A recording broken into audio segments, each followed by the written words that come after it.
I'm John Wilson, Head of Technical Research and Policy at Dalriada Trustees Limited. This is the second in a series of monthly video logs or vlogs looking at developments in pensions, law and practice. And for this month, we want to take a look at changes which occurred in June 2022.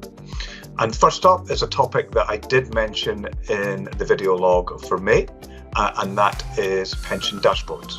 And the reason for bringing it up again is there's been a couple of substantive developments. First of all, there's a new consultation around pension dashboards, which I think from a trustee perspective just confirms that the proposals are going ahead and that the programme is on track. But more importantly, for trustees of pension schemes, the pensions regulator has now published its guidance for trustees. And this is something that trustees need to be looking at now, I think, regardless of when their staging date is for pension dashboard. A few key points for trustees to think about. Two, maybe in relation to the service providers that they use, but one specifically for trustees themselves.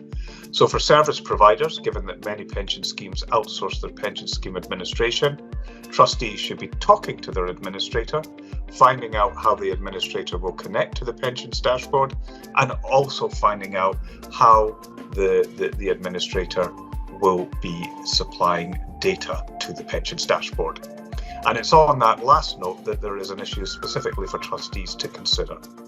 Members of pension schemes will be able to come along and ask about their pension scheme information and benefits. They'll be able to view that information on their benefits via the pensions dashboard, and some members may take action on the back of that information that they receive as well, even though before they take any action, they should be getting in touch with the relevant pension scheme. So from a trustee perspective, what trustees need to be very confident about, of course, is that the data being provided to pension dashboards is accurate and up to date and can be supplied to the pension dashboard in an efficient way, so it has been digitised. Essentially, the position that we've reached now is that good pension scheme data is no longer the nice to have that it used to be, or something that you addressed at point of retirement. It is now an absolute prerequisite for trustees to be able to comply with their pension dashboard duties. And do remember, if incorrect information is supplied, and in particular, if your members take action on the back of that information, then at very least, trustees will have the issue of time and resource in terms of dealing with potential member complaints. So the time to start thinking about pension dashboards, and in particular, the integrity of your data, is now. And that applies not just to the big schemes, which will start supplying information next year, but also smaller schemes, which will start to connect to the dashboard and supply information from 2024 and beyond. Sticking with law and policy developments, the DWP has published a response to an earlier consultation on the Occupational Pension Schemes Climate Change Governance and Reporting Regulations 2022. Now, the response to this consultation and the draft regulations that are published alongside it are probably most relevant to bigger pension funds. And by that, I mean pension funds with assets in excess of $1 billion. They're going to have to extend the reporting that they do in connection with climate change. But this response to a consultation is also relevant to trustees of other schemes as well, because alongside the response, two sets of guidance have been issued: statutory guidance and non-statutory guidance, which, to quote the DWP, is to help trustees understand and consider financially material, environmental, social and governance factors and stewardship approaches in their investment decision making. And to put this into more plain English, what this means is that there is now new guidance from the DWP which should help with the drafting of your statement of investment principles and your implementation statements. So for SIPs already in place, it might be a time to review them in light of the new guidance. And for implementation statements, you will certainly need to take the new statutory guidance into consideration from October 2022 onwards, when it takes effect. something a little bit different now, but again, something that was mentioned in the May video log or vlog. HMRC has published another pension schemes newsletter, number 140 in the series, and it's relevant, I think, to trustees in two important respects. First, it provides an update on the Managing Pension Scheme service, and those that looked at the May vlog will recall that the reporting and accounting for tax with HMRC is changing from an old system, the Pension Schemes Online system, to a new system, the Managing Pension Schemes Service system. So there is further guidance on that transition from old to new system, which will be very important for trustees, especially if they do have some tax to account for. But another reason why this newsletter is helpful is on a new development, but in relation to an old chestnut of a topic. A lot of schemes are still grappling with GMP equalisation, or that is addressing the inequalities in guaranteed minimum pensions.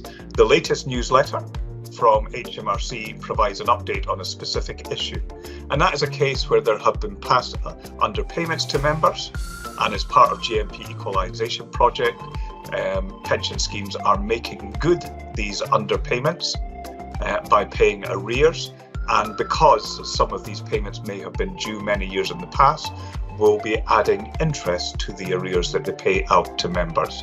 There's been important development in terms of potential different tax treatment of the substantive arrears payment and any interest which is added to the arrears for late payment. The practical implication of this is that it may be necessary to separate out the arrears payment and the interest payment. But there is more information on this in Pension Schemes Newsletter 140. I think suffice to say for trustees of pension schemes that whoever is leading their GMP equalisation project, trustees should ensure that they are aware of this latest guidance and the implications for the project itself. And finally, and again something a little bit different and perhaps confined in application to trustees of certain pension schemes, the Department for Work and Pensions has published the government's response to a consultation way back in 2019 on delivering the Competition and Markets Authorities, the CMA, recommendations for trustee oversight of investment consultants and fiduciary managers. Now, the practical implication of all of this is at the moment, particularly for schemes using fiduciary management, certain reports had to be made to the CMA. But it was always the intention that responsibility for this particular issue would in due course be transferred to the pensions regulator. That is now happening. So for schemes in scope, instead of reporting to the CMA, reporting will in future be done to the pensions regulator, and instead of it being a one-off report each year, the reporting will be done, we assume, in line with the pension scheme return system, although that's not specifically consultation, although it is probably implied. So really a change of form rather than substance. The reporting that schemes have been doing in connection with the CMA and fiduciary management will continue, but responsibility for it will move from the Competition and Markets Authority to the pensions regulator.